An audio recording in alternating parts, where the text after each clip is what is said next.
Lindsay Clancy, a former labor and delivery nurse from Duxbury, Massachusetts, is charged with murdering her 3 young children, Cora, Dawson, and Callan, in January 2023. Prosecutors allege the killings were deliberate and calculated.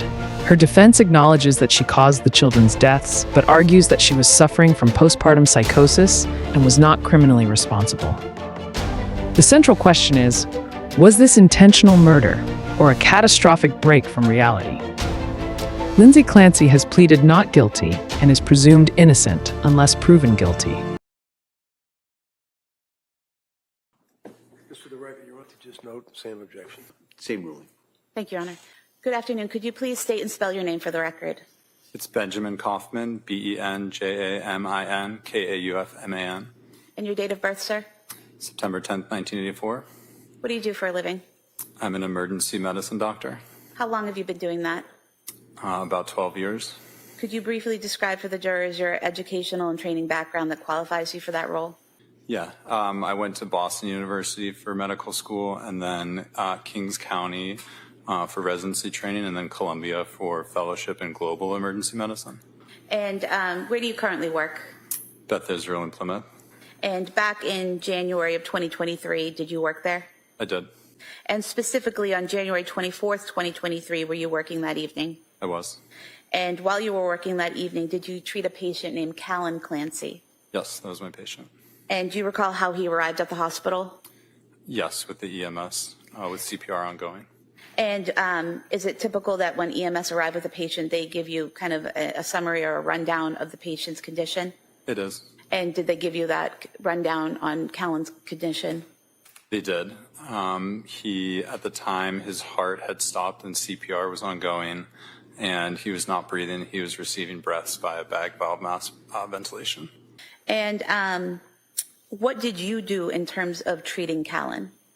So as soon as he came in, basically we put in a breathing tube, and we were able to get an IV established. The first thing that we do is give a dose of epinephrine.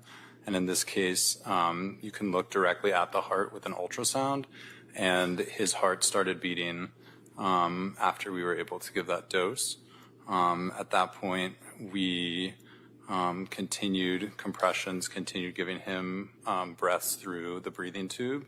And Plymouth Hospital does not have pediatrics or the ability to care for that level of pediatric patients. So we're on the phone with Boston Children's Hospital, making preparations basically to get him to the more definitive care. And about how long into your care of Callan did he regain a heartbeat? Probably from the time that he got to the ER, maybe like 10 minutes or so, I'm guessing. At any point in time, did he regain the ability to breathe on his own while he was in your care? No. Did you do any examination or testing to determine Callan's brain function? So at no point did he exhibit any brain function. I'm not like a neurologist, so we are not the definitive person, but in emergency medicine, there's a scale called the Glasgow Coma Scale, which is generally from 3 to 15. There's different variations for pediatrics, but he scored the lowest, which basically is you're in a coma or have no brain response during the entire time that he was in my care. So on that scale, the 3 to 15, 15, would that be someone who's walking and talking and acting normally? That's correct. And a 3, is that someone with no brain function? That is correct. And you testified that Callan was at a 3 when you treated him? At no time during his care did he have any brain function that was evident on my exam. And at some point in time, was it decided to transfer his care to Boston Children's Hospital? Yes, we were in contact with him basically immediately, and then he was flown by helicopter to Boston Children's Hospital, and the whole time the ICU doctors were on the phone reviewing the case and making recommendations. And at any point in time, to your knowledge, from the time he entered the emergency department at Beth Israel Deaconess Plymouth until he arrived at Boston Children's Hospital, was he able to breathe on his own? No. Thank you, doctor. All right, counsel. I have no questions. Thank you, sir. Thank you, doctor. Attorney Buckingham. Your Honor, the Commonwealth would call Melissa Arkedepane.